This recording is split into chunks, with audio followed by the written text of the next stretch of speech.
October 28th, 1944. Lazy H. Annex, Camp Huntsville, Texas. The cattle truck groaned across the steel grate, its wheels spitting dust the color of burnt bread. Inside, 39 women clung to canvas seats bolted along the wooden sides. They had marched through France, crossed the Atlantic in silence, and now rumbled toward another unknown. The label stamped on their records read, Wehrmacht Auxiliary Personnel, Comfort Division, though few of them had ever comforted anyone.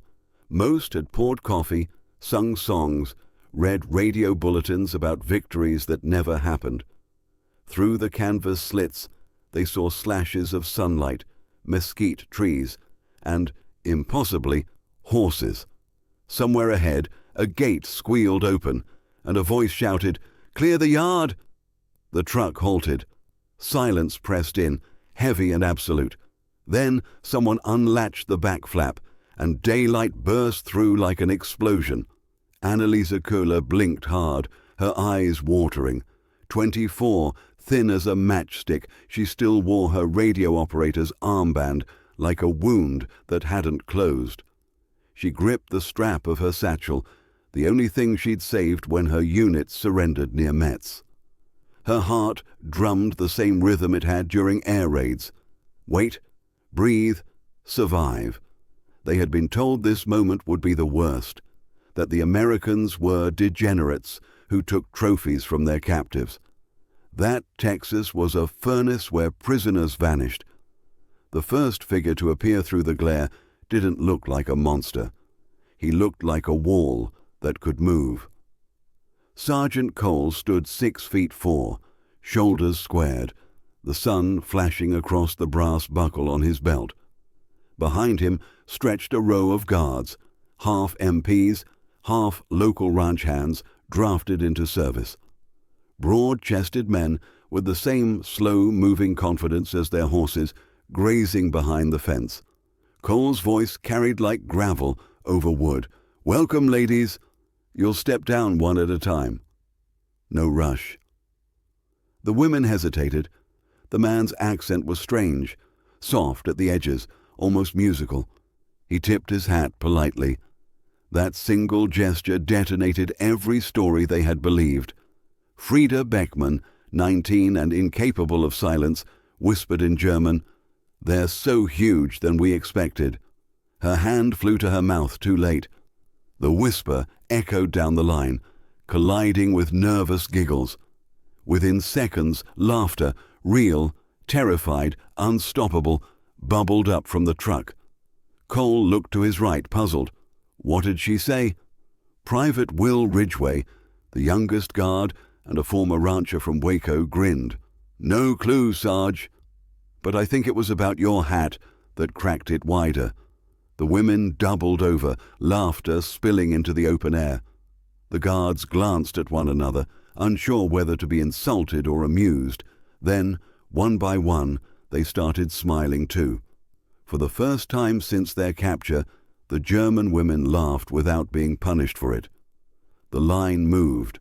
Boots met red dust. Heat shimmered over the yard, bending the horizon. Annalisa stepped onto the ground and smelled hay, horse sweat and coffee. Foreign, yes, but not hostile. The camp itself was nothing like she'd imagined. Low barns converted into dormitories, corrals fenced with barbed wire that looked too loose to restrain anything except fear. An American corporal pointed them toward a wooden building. Showers, then bunks. Chows at 1800. He might have been reciting the weather. Inside the barracks, the air smelled of pine soap and metal cots. Rows of beds, each with a folded blanket and a tin cup.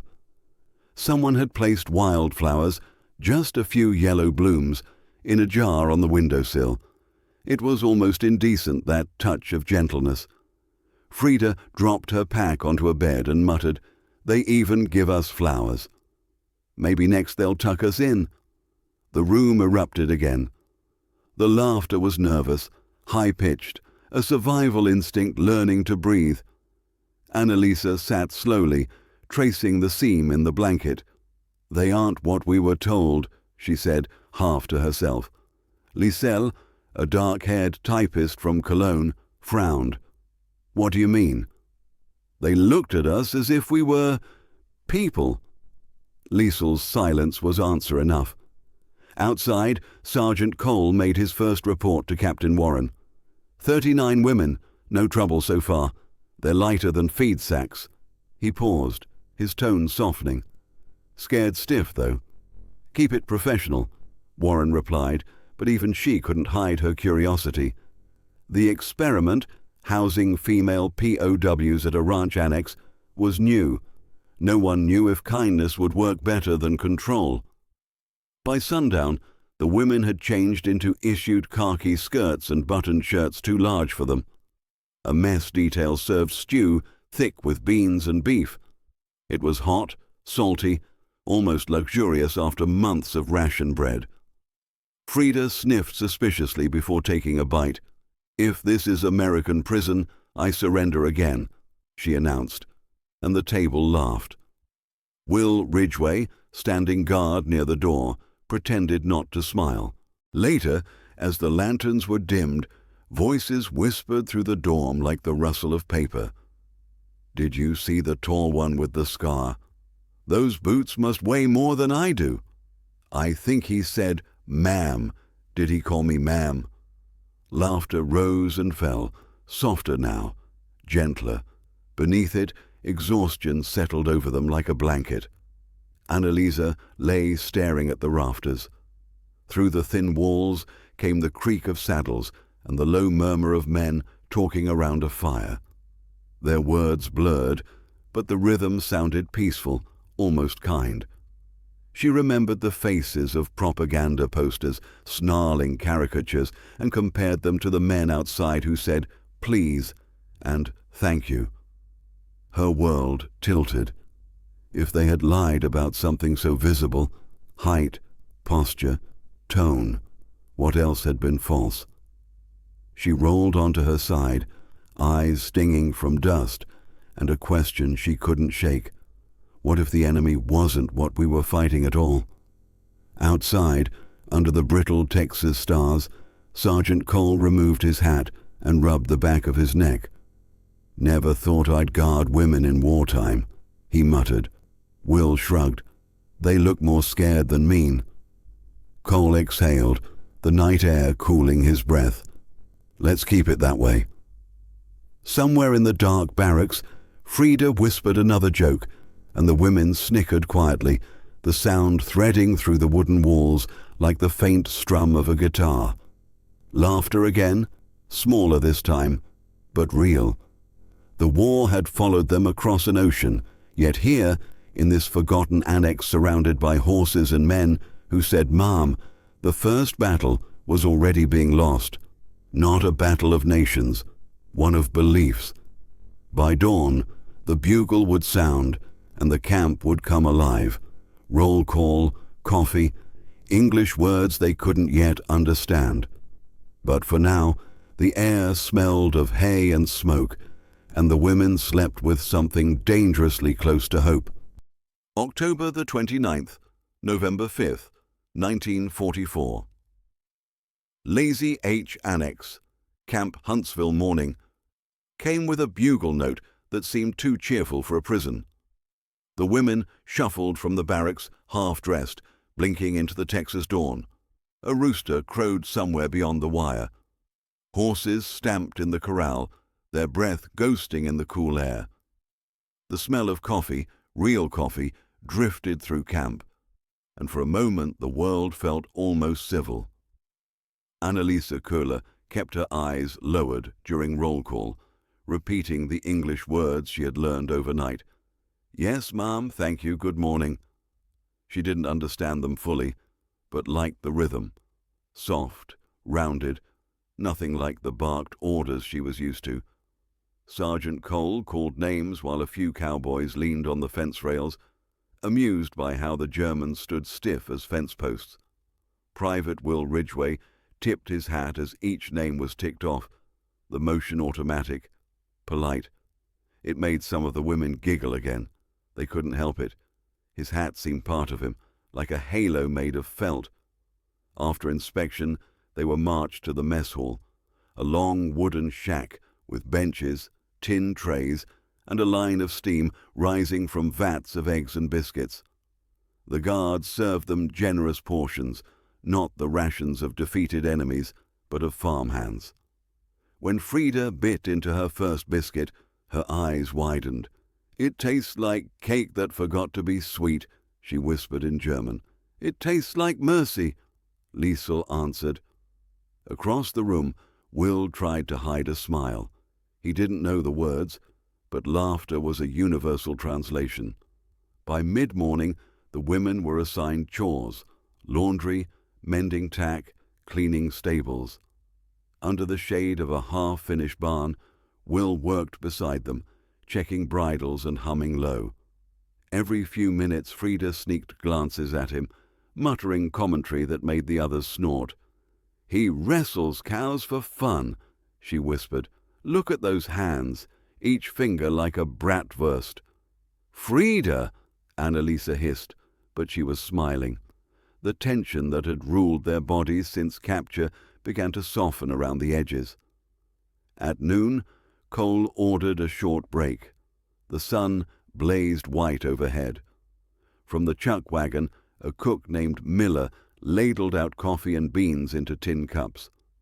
When he caught Frida staring at the black liquid suspiciously, he said, "Ain't poison, miss. Just cowboy fuel." She tried a sip and nearly coughed it back out. The bitterness shocked her tongue. "Maybe it is poison," she said in halting English, earning a round of laughter from the guards. Cole chuckled. "Sugar's over there, ma'am."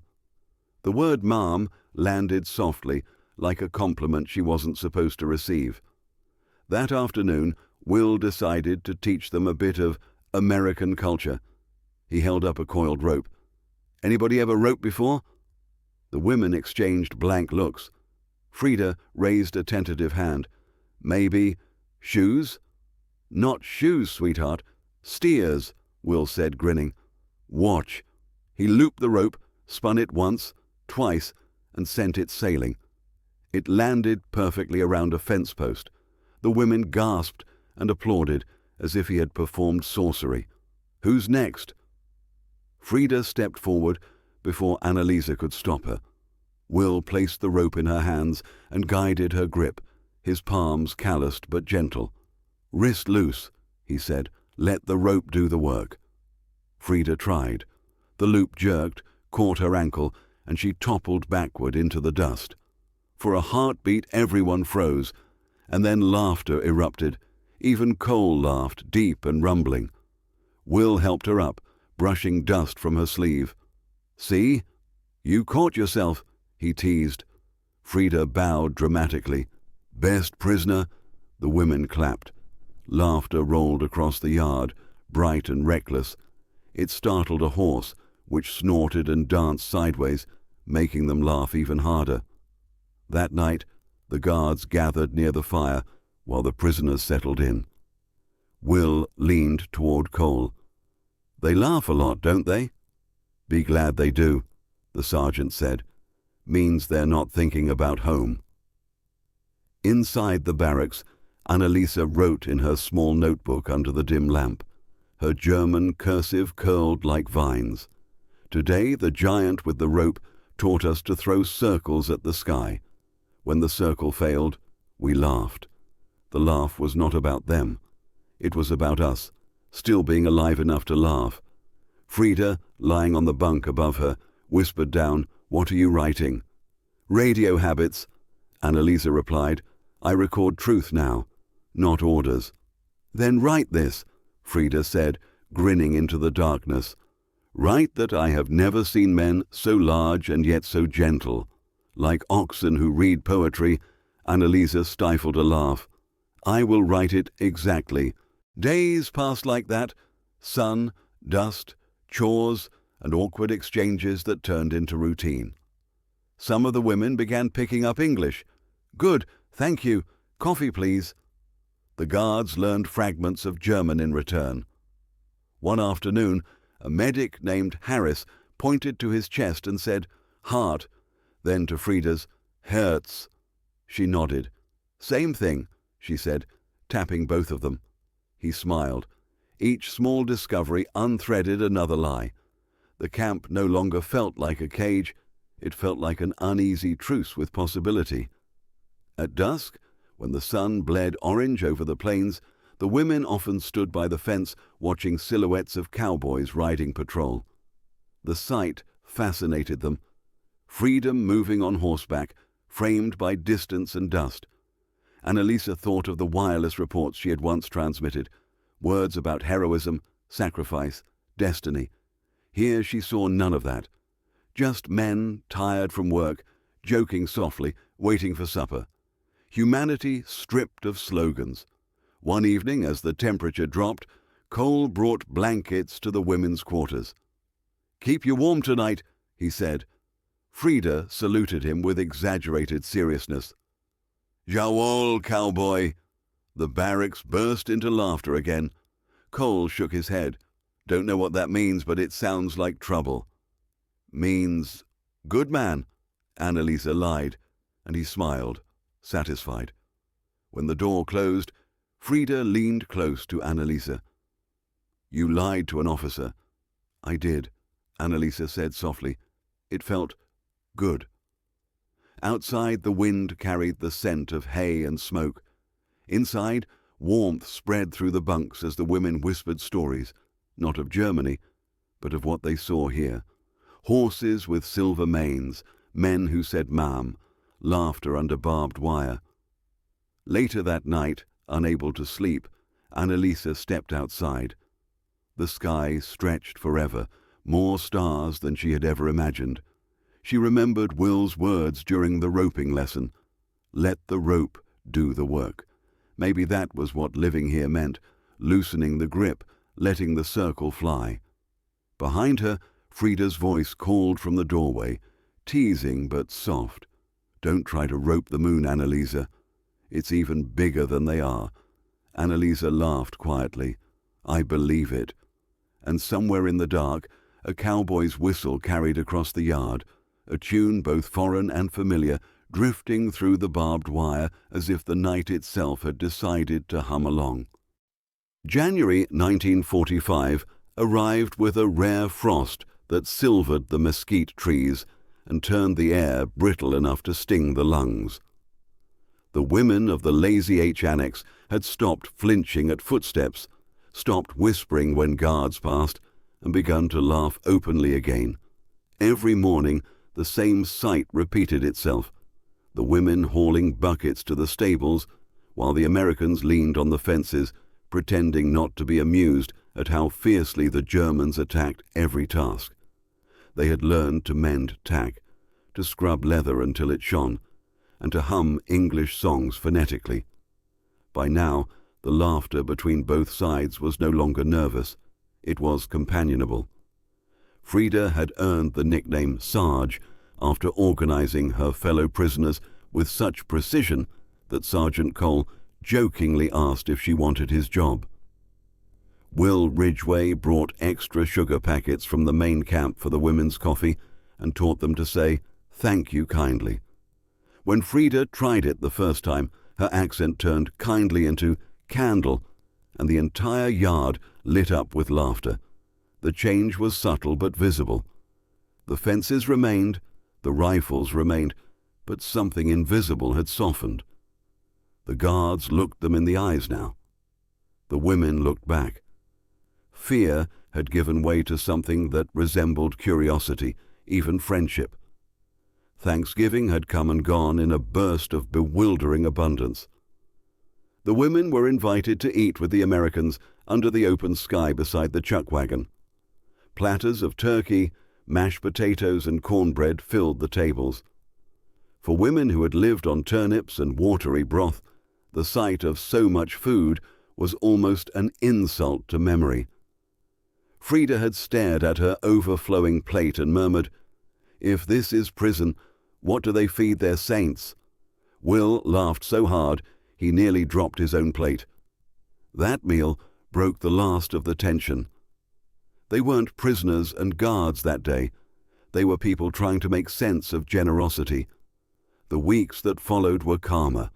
Work became routine. Evenings brought music drifting from the guardhouse radio. Annalisa often translated the lyrics softly for the others, love songs about distance and waiting. Sometimes Will or Sergeant Cole joined them in the stables just to listen, arms folded, silent except for the tapping of boots on wood. Then came the morning that changed everything. Captain Elizabeth Warren, the only female officer in the area, arrived from Huntsville with an escort jeep and a locked metal case. Her expression was grave, her words measured. "You'll assemble everyone in the barn at 1600 hours, she told Cole. "There's something they need to see." Cole frowned. "Something, Mom?" "Film reels," she said, "from Europe." At dusk, the barn filled with the murmurs of uncertain voices. The women sat on hay bales and overturned crates, eyes curious but wary. The guards stood along the walls. A white sheet had been hung against the far boards, a projector humming behind them. The smell of dust and oil filled the air. Captain Warren stepped forward. "What you're about to see is not propaganda," she said through the interpreter. "It's the truth." American troops found these camps in Germany and Poland. She paused, her voice catching. "You need to know what was done in your country's name." The lights dimmed. The reel began to turn. Grainy black and white images flickered to life. Rows of skeletal bodies, open pits, soldiers covering corpses with blankets, gas chambers, barbed wire, smoke. The sound of the projector filled the silence. One woman gasped and covered her mouth. Another began to sob. Frida froze. Her hands clenched so tightly her knuckles went white. Annalisa's breath came shallow, as if the air itself refused to enter her lungs. On screen, a cameraman narrated in clipped English, "These are not war casualties. These are victims of systematic murder." Someone screamed, short and sharp, and the sound broke the dam. Sobs erupted through the barn. The guards stood helpless, eyes glinting in the projector light. Even Will's jaw trembled as he stared at the screen. He had expected cruelty, not this industrial horror. When the reel ended, the lights came back on. The women sat in stunned silence, tears tracking through the dirt on their faces. No one spoke. Captain Warren's voice was almost a whisper. "You didn't know," she said, "but now you do." Annalisa rose slowly to her feet. Her legs shook. "How could we not know?" she said in English. The question cracked like a whip through the still air. How could this happen, and we not see it? Cole took a step forward. "Ma'am, none of you could have stopped it." She looked at him, eyes red. "But we helped by believing lies. Every time we repeated them, we helped Frida buried her face in her hands. We joked," she muttered. "We laughed while they died." Cole knelt beside her. "Laughter doesn't make you guilty," he said softly. "It just means you're still human." But the women weren't comforted. That night, the barracks was silent. No jokes, no whispers, no music. Some refused supper. Others sat by their bunks, staring at their hands as if they no longer trusted them. The air itself felt heavy with guilt. Annalisa couldn't sleep. She lit the stub of a candle and opened her notebook. Her writing was slower now, deliberate. Tonight, the truth came. I saw the face of my own country and did not recognize it. The rope that once made us laugh now feels like a noose around the soul. She closed the notebook and pressed it to her chest. The sound of someone crying in the next bunk filled the darkness. Outside, Cole stood under the stars, hat in hand. Will joined him. Neither spoke for a long time. Finally, Will said, "I don't think they'll ever laugh again." Cole looked at the barns, at the faint glow of lanterns behind the windows. "Give them time," he said. "Sometimes the hardest thing a person can do after seeing hell is to remember how to smile." Days passed in quiet grief. The routines continued, but the spark was gone. The women worked without speaking. The guards offered small kindnesses, extra rations, warmer coats, but received only polite nods in return.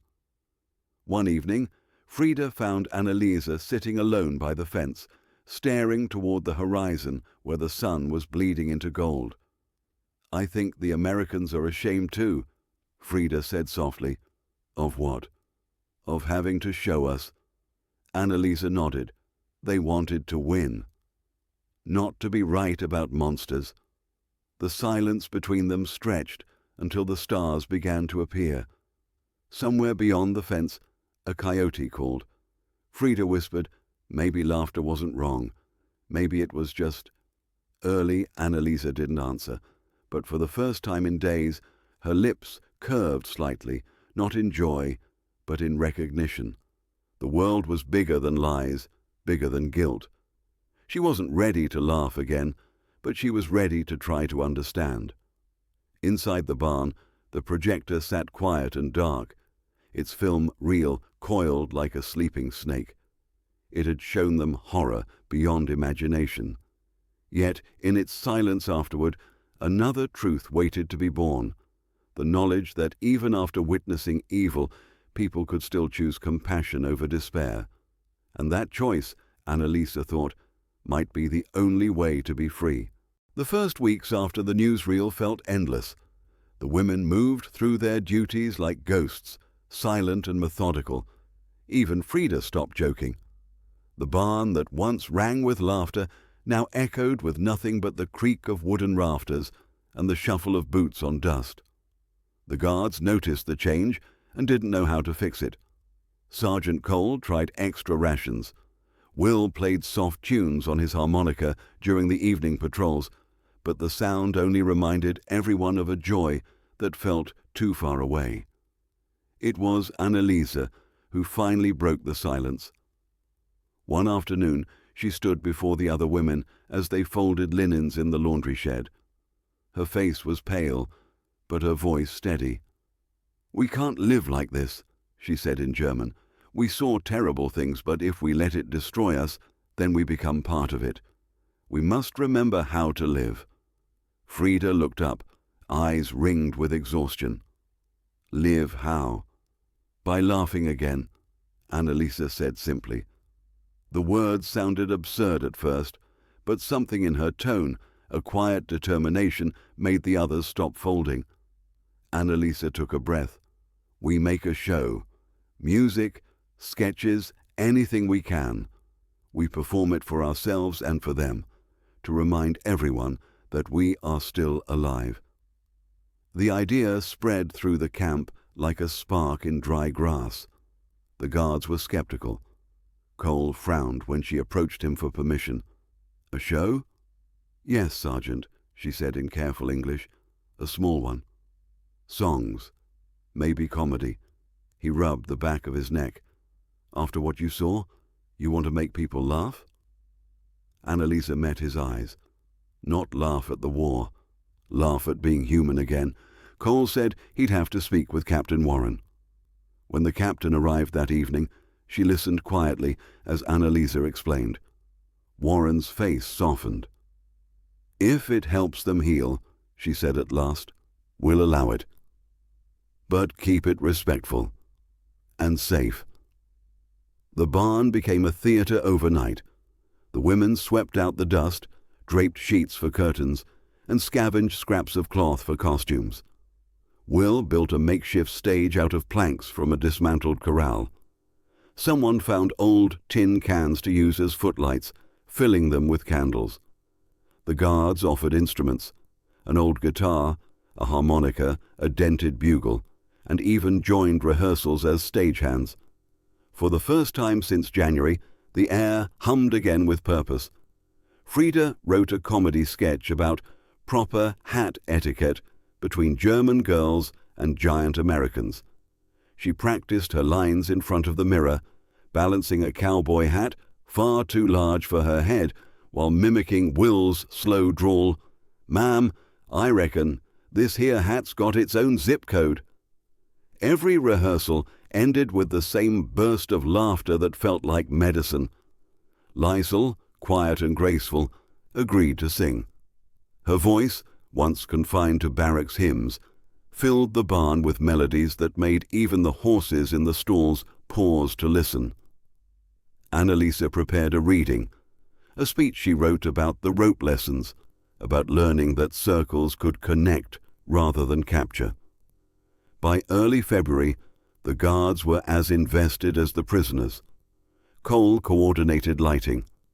Will practiced a duet with Frida, teaching her to sing the chorus of an American folk song. When she stumbled over the English words, he whispered them slowly until her accent turned them into something halfway between their two languages. It made the men grin and the women sigh. The night of the performance arrived with a chill wind sweeping across the plains. The barn glowed from within, lanterns strung between rafters, shadows dancing on the walls. Guards, administrative staff, and all 39 women crowded inside, their breath forming pale clouds in the cold air. Annalise stepped onto the small stage as the master of ceremonies. Her khaki skirt had been pressed and someone had pinned a paper flower to her blouse. "Good evening," she began in hesitant English. "Tonight we forget the wire, forget the war, maybe even forget the weather." The audience chuckled softly. "We remember only that laughter is still ours." The first act was a short musical number led by Liesel, her clear voice carrying an old German lullaby that somehow sounded like a prayer. The barn fell silent until the final note, then erupted in applause. Even Cole, who rarely showed emotion, wiped his eyes discreetly. Next came Frida's sketch. She strutted across the stage, wearing Will's hat, pretending to tip it every time she met an imaginary American. "Excuse me, Herr Cowboy," she said in exaggerated English. "How you find shirt big enough for arms like tree trunks?" the audience roared. Will blushed bright red as she continued, "We were told Americans small and weak, so why I need 2 hands to shake one." The laughter grew louder, freer, real. Then came the finale. Annalisa walked onto the stage carrying the same rope she had tangled herself with months before. A chalked post in the corner bore one word, F-E-A-R. She tossed the loop once, twice, then let it fall gently around the post. For a long moment she held it, silent. Then she loosened it, letting it slide free to the ground. "No rope can hold what chooses to be human," she said quietly. The barn held its breath. Someone clapped first, then another, until the entire room was on its feet. For 2 hours that night, the war outside the fence did not exist. Laughter echoed through the rafters, mingling with tears, the kind that come from remembering hope. After the performance, the guards brought in hot cider and pies from the mess. They mingled without ranks or fear.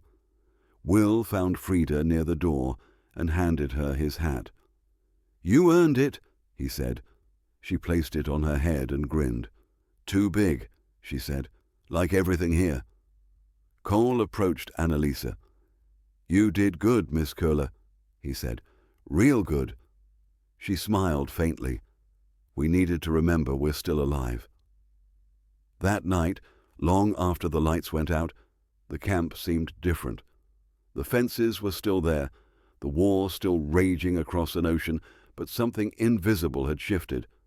The women whispered softly in their bunks, their laughter no longer guilty, but grateful. Outside, the guards sat by the fire, replaying moments from the show. Will strummed his guitar, the same tune Frida had sung, and the sound drifted gently across the yard. Captain Warren watched from her quarters, smiling to herself. "They found their medicine," she murmured. In her bunk, Annalisa opened her notebook again and wrote by lantern light. Tonight we made a stage from a barn, a song from our shame and laughter from our wounds. The rope fell loose, and for a little while the world felt wide again. She closed the notebook and listened to the soft rhythm of breathing around her. Somewhere in the dark, Frida's voice whispered, "Good night, America." And from outside, faint but sure, Will's voice answered through the open window, "Good night, Germany."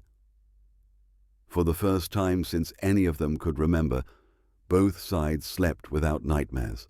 Spring arrived with a wind warm enough to loosen the last memory of frost. The camp looked the same from a distance, same fences, same guard towers, but inside everything had changed. The laughter from the Valentine's Review lingered like perfume on the air. The women moved with lighter steps, humming songs they'd learned from the Americans. Even the guards, hardened by long service, seemed gentler, but good things never stayed still for long in wartime. On May 7th, the bugle didn't call for roll, it called for gathering.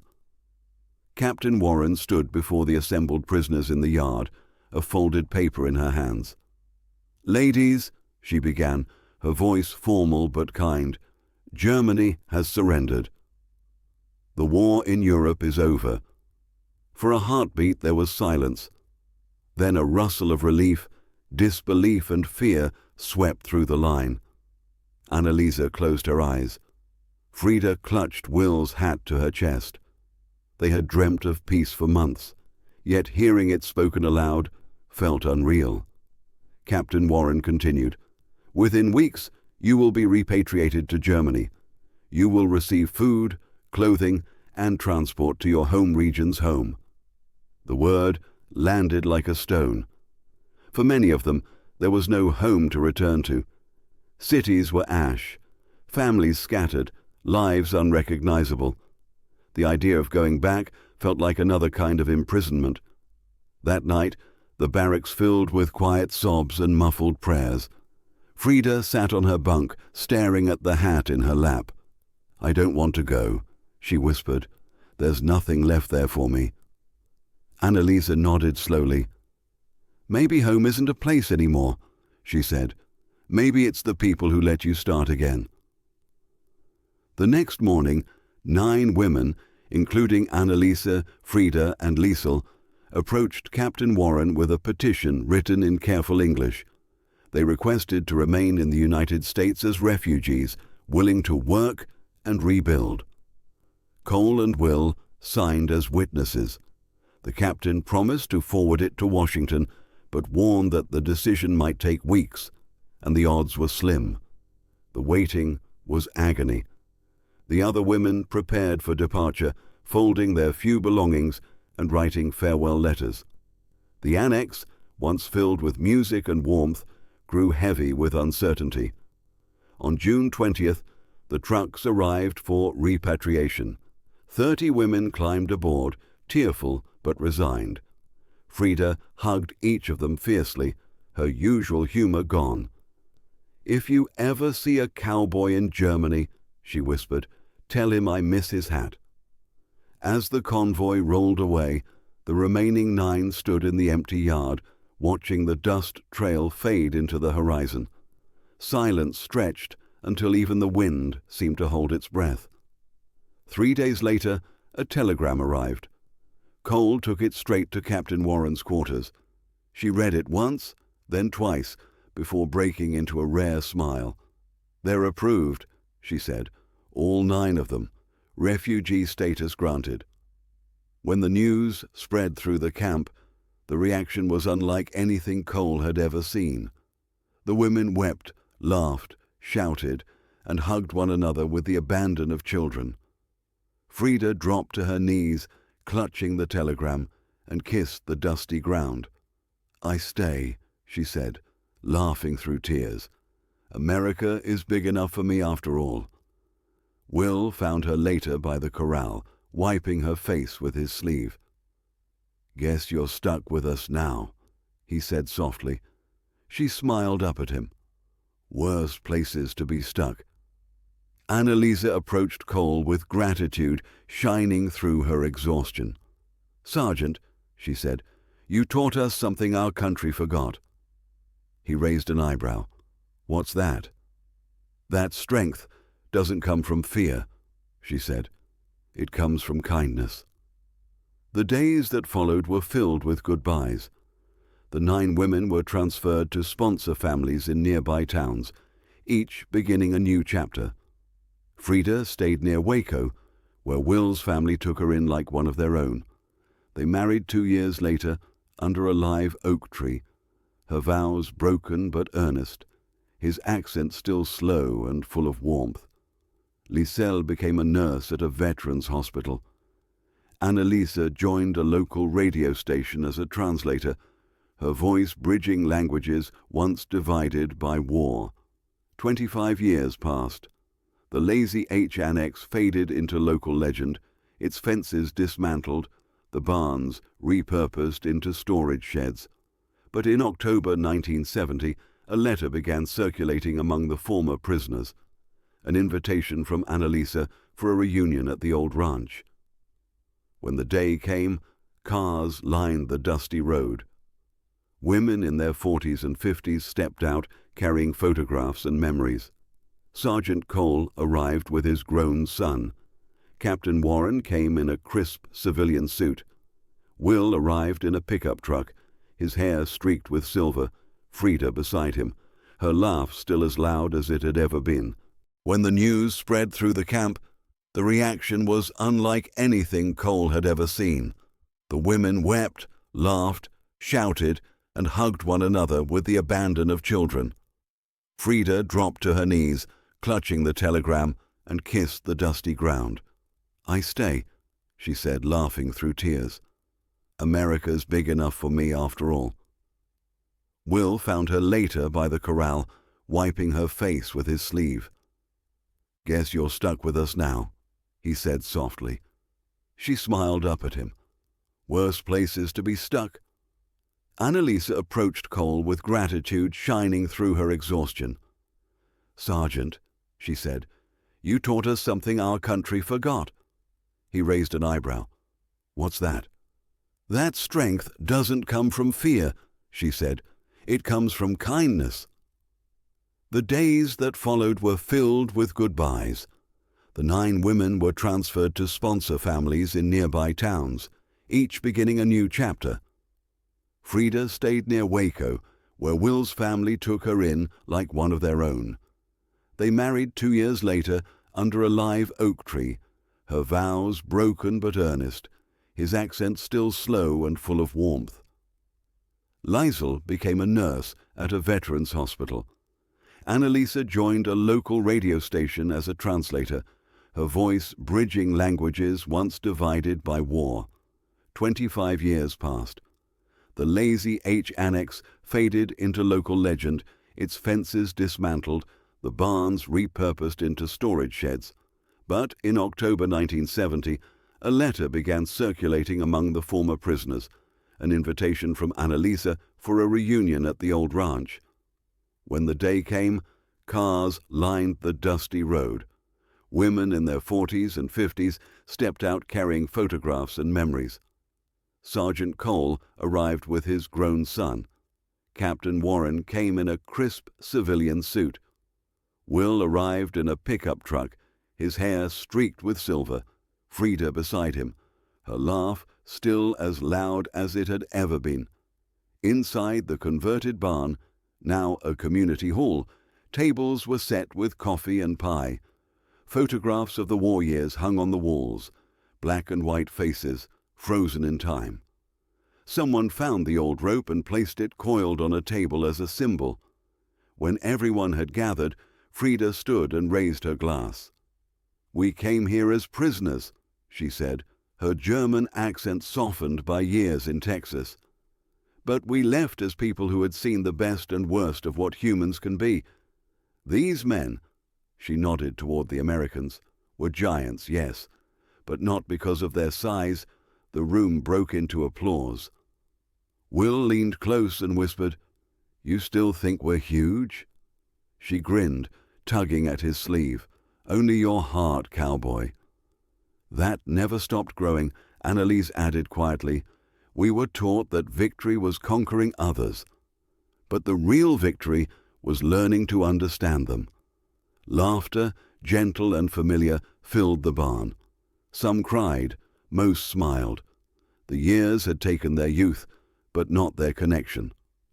Outside, the sun dipped low over the fields. Children played where the fences once stood, their voices bright and free. Frida stepped onto the porch, holding the Stetson Will had given her decades before. She raised it high and called out, "Still too big!" Everyone laughed. It was the same sound that had echoed from that first cattle truck, the sound that had cracked propaganda, bridged language, and turned strangers into family. In the golden light, the laughter carried over the open plains, soft and endless, a reminder that humanity's greatest victories are not written in treaties or parades, but in forgiveness, understanding, and the courage to start over. They had come to America as captives.